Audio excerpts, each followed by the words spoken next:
Naimbag nga aldaw, kada kayo amin, apo, kakabsat, mga kaibigan. Welcome to Michelle's Lasang Langit Kitchen!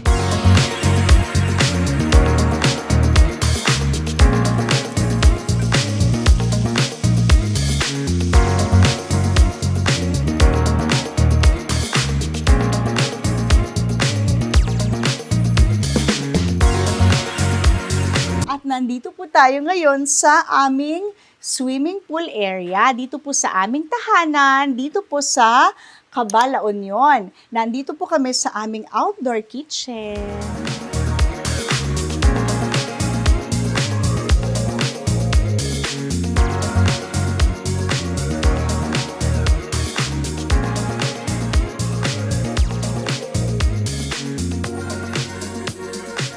Alam niyo po mga kaibigan, waking up to this wonderful and priceless view is such a blessing. Kaya thank you Lord, every day I thank God for all the blessings. Tignan niyo naman po yung view natin, oh. Ang sariwang hangin, grabe. Ang sarap mag-inhale, exhale. Tapos limitless yung view mo. Kaya sabi ko, dito kaya tayo magluto sa labas. Kaya samahan niyo ako ha. Ang recipe po natin for today ay ang seafood bouillabaisse, my version, at magluluto si aking husband, sila kay ng prime rib na steak. Higi-grill po niya kasi meron po tayong ihawan dito sa likod. Kaya po simulan na po natin. So ito po, piniprito po muna natin ng mabuti hanggang medyo mag-brown ang ulo at katawan ng mga isda na ginamit natin, kagaya ng lapu-lapu at ng talakitok. Sobrang sarap po nito. This is all natural. Kukunin talaga natin yung lasa nung isda. Yung ulo niya, yung mga buto niya, yung mga tinik niya. Masarap po kasi na ipiprito muna siya at ipapabrown natin. Yung mga iba ni-roast pa nila sa oven. Pero ito, okay na to na kahit na iprito lang muna natin. And then, kapag malapit na siyang medyo mag-golden brown, lalagyan naman po natin siya ng brandy. Ang brandy po kasi ay nag-aalis ng lansa. Sa kahit na anuhong ulam or putahe, pagka nilagyan nyo ng kahit na konting brandy, naaalis po yung kanyang lansa at yung kanyang umay. Sobrang sarap po yung reaction niya na bigla mo siyang ipiprito na parang magugulat siya. Ang daming flavors na nilalabas yung isda. Kanina po olive oil din po yung nilagay ko. Ngayon magdagdag lang din po tayo ulit ng konti. Sobrang sarap po dito magluto kasi yung hangin, grabe talaga. Napakasarap huminga. Ayan, hayaan lang natin na parang maglasog-lasog na siya at maprito ng husto. Kasi ayan na, nilalabas na niya yung sarap. Nilalabas niya lahat yung linamnam niya, yung sarap niya. Amoy pa lang niya, pagka medyo talagang prito yung isda, ang bango-bango na. So ngayon, lalagyan na natin ng brandy. Yan. Grabe, ang bango-bango. So, i-check na po natin ngayon yung piniprito nating isda, ulo, mga tinik, buto-buto. Pwede na natin itong dagdagan naman ng white wine. Kasi po yung white wine naman ay para may konting acidity siya. And then, pang pa-refresh ng flavors ng fish, para meron tayong layering of flavors. Lalagyan na natin ng white wine. And then, i-scrape po natin yung mga dumikit. Lahat yan kasama.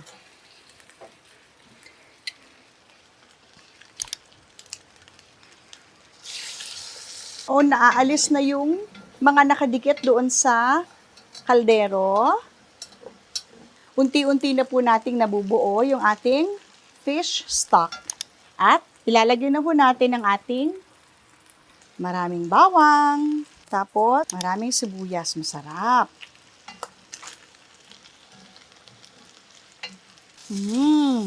Kung maaamoy nyo lang po, napakabango. And then, maglalagay naman po tayo ng ating celery.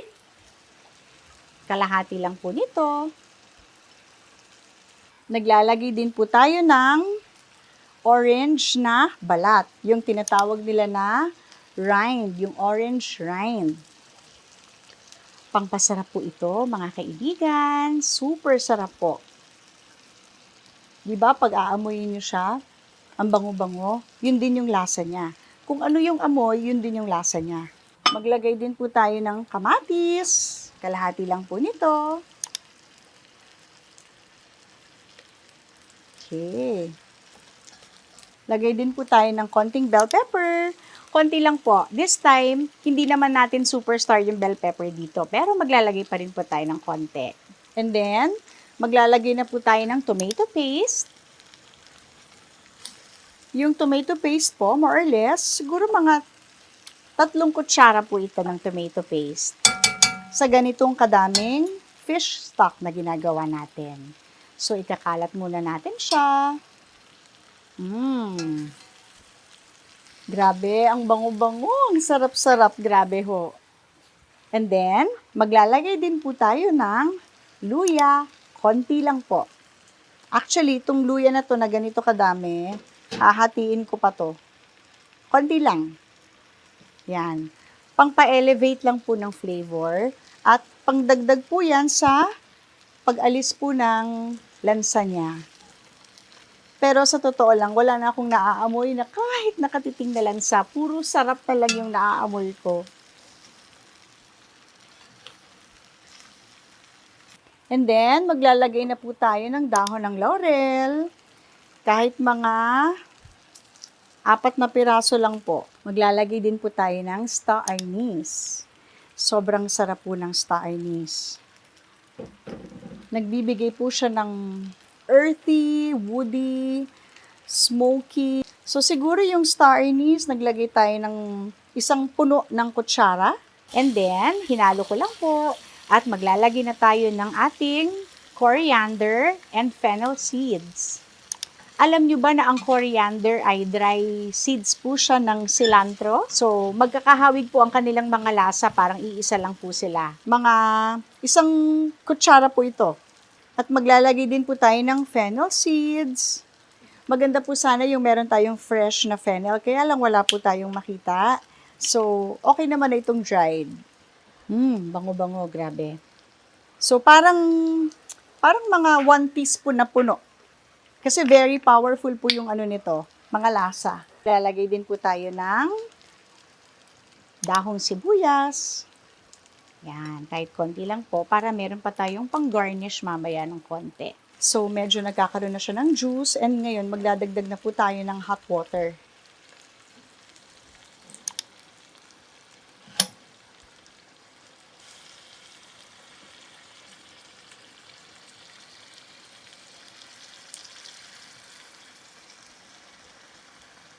Napakabango po niya, mga kaibigan. Sobrang bango. So, kung meron pa pong mga natitira sa ilalim na mga parang may mga brown-brown, scrape nyo lang po yun. And, lalagyan din po natin ng carrots. Napakasarap po yung flavor nito, yung sweetness niya. So, ngayon po, boiling po siya. And then, medyo ilo-low fire ko na po siya. At kukunin na po natin lahat ng flavors ng lahat ng ating ingredients hanggang mag-harmonize po sila, hanggang ma-develop po yung kanilang flavor into a delicious na fish stock.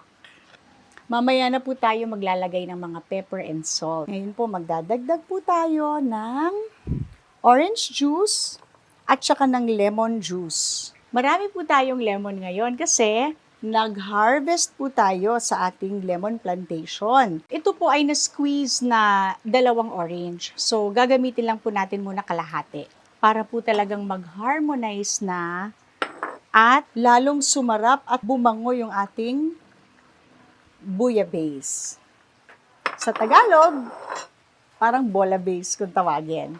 Pero sa French, kasi ito po ay isang French na dish, it's called bouillabaisse.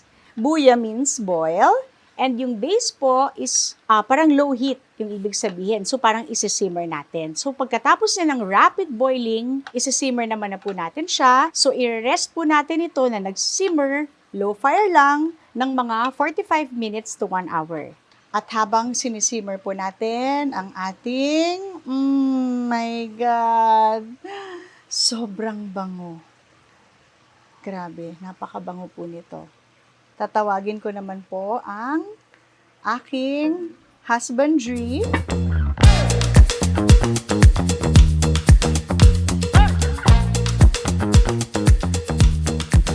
Love?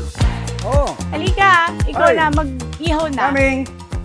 Ihaw-ihaw time. Siya yung in charge sa steak, ako naman sa ating bouillabaisse. Ala, halika, ipakita mo yung expertise mo sa pag-grill. Look at my Alam niyo expertise naman, daw. sanay ako sa init ng panahon Nox naman. at saka sa init ng gera. Naku na.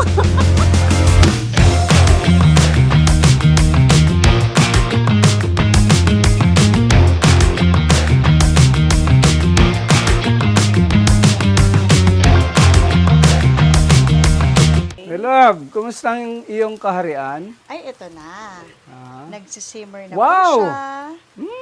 Fish stock natin. All natural. Yes. Ayan, pinagpaguran, napakalinamnam. So, hayaan lang muna natin siya. Siguro mga 20 minutes pa po.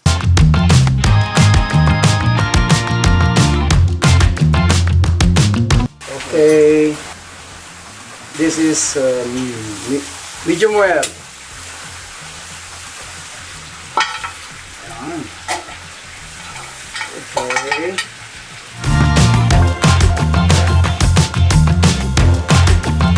Kamustahin po natin yung ating fish stock. Nag-add lang po tayo ng konting water kasi po kapag ka po yan ay blender natin, lalapot po siya. So pinatay ko na po yung fire, ibe-blender na po natin.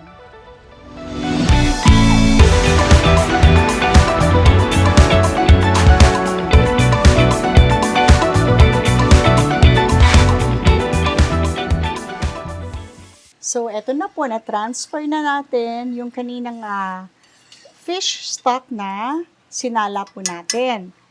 Gumamit po tayo ng 2 salaan. Ayan. Mas madaling gamitin to actually. So, lagyan na ho natin ng salt. Hindi naman ho masyadong madami. And, lagyan ho natin ng pepper. So, cracked pepper. And, imimix natin sa ground pepper. Gusto ko po kasi yung combination ng may cracked pepper at saka ng may ground pepper. Dahil sa, syempre yung ground pepper, natutunaw siya talaga. Pero yung cracked pepper, yung malalasahan mong medyo may buo-buong konti. Gusto ko yung ganong feeling na parang medyo sumasabit sa tang. Lalagay na po natin yung patatas. Bite size po ito lahat. So, maglalagay pa po tayo ng carrots. Kahit na meron na tayong carrots na na-blender kanina. And then, magdagdag pa po tayo ng konting lemon for freshness. So, pakukuluan po natin siya hanggang medyo 80% na yung luto ng ating patatas at carrots. Sa aking bouillabaisse, naglalagay po ako ng coconut cream. Ito po yung nagpapalinamnam lalo sa ating fish stock. Marami po itong soup natin. So, maglalagay po ako ng 1 lata lang po ito ng coconut cream. Di ba ang bouillabaisse is a French dish? So, kapag yan, kagaya ko, gusto ko maglagay ng coconut cream. So, medyo tumatawid na siya ng konti sa pagiging Pilipino natin. May touch of Asian na siya. I-try nyo po, lasang langit. Kasi not all the time naman na cooking cream or double cream or heavy cream ang ilalagay natin sa luto.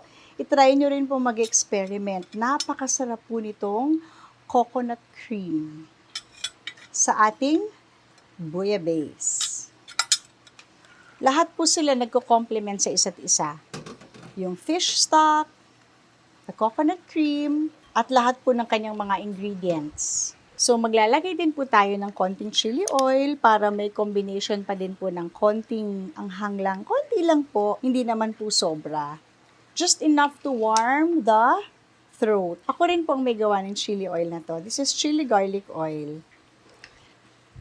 Yan, konti lang po. 1 teaspoon lang po. Hindi nyo po halos mapapansin na parang may konting mainit lang. Pero hindi siya maanghang. And then ilalagay natin yung mga isda, yung tahong, yung clams. So, inaalis lang natin yung mga impurities sa ibabaw, yun yung mga parang bula-bula.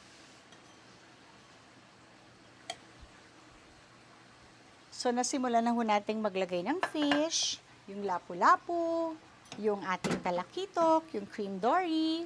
10 minutes na kulo lang po ito. Hindi na natin siya masyadong hahaluin kasi para hindi po siya madurog. Pwede rin po kayong maglagay ng mga ibang fish din bukod sa lapu-lapu. Pwede kayong maglagay din ng sea bass, fish cod. Basta wag lang yung mga strong flavored fish like yung mga salmon wag. Kasi very, very strong yung flavor niya. Ma-overpower na niya lahat yung sarap at lasa ng ibang fish. So, ito po, naglalagay naman na tayo ng tahong. Ito po ay nalinisang mabuti. Nagtabi na po ako ng konting stock kanina. Papalamigin po yon and then ilalagay sa freezer. Magagamit pa po siya sa iba nating mga putahe na kailangan ng fish stock. At ngayon naman po, maglalagay naman tayo ng halaan. Ayan, malapit na hong maluto yung ating fish. Hindi ko na ho masyadong hinahalo para hindi siya madurog. Ayan. Madali lang pong maluto yung fish natin. So, ayan, luto na po yung ating fish at yung ating tahong, nakabuka na po siya, pati po yung ating halaan. Hindi na po natin masyadong ihahalo para hindi magdurog or hindi mabiyak yung fish natin. So, isoserve na natin. So, magpi-plating na po tayo. Ngayon po, dahil sa tayo ay nasa La Union, and ito po ay version ko, meron po tayong mga bagong hugas na mga ar-arosep, yung mga seaweeds po. Ngayon, bago po natin siya pang-garnish, one more hugas, ilulublog po natin siya sa mineral water na may halong suka.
Ayan, luto na po ang ating bouillabaisse ala Michelle.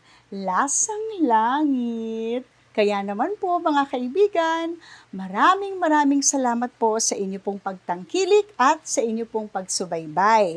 Kaya naman po, hanggang sa susunod nating recipe, magkita-kita po tayo ulit dito po sa Michelle's Lasang Langit Kitchen. Let's eat! Lasang langit.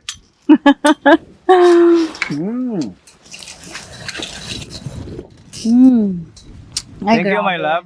Welcome. Lasang langit po mga kaibigan.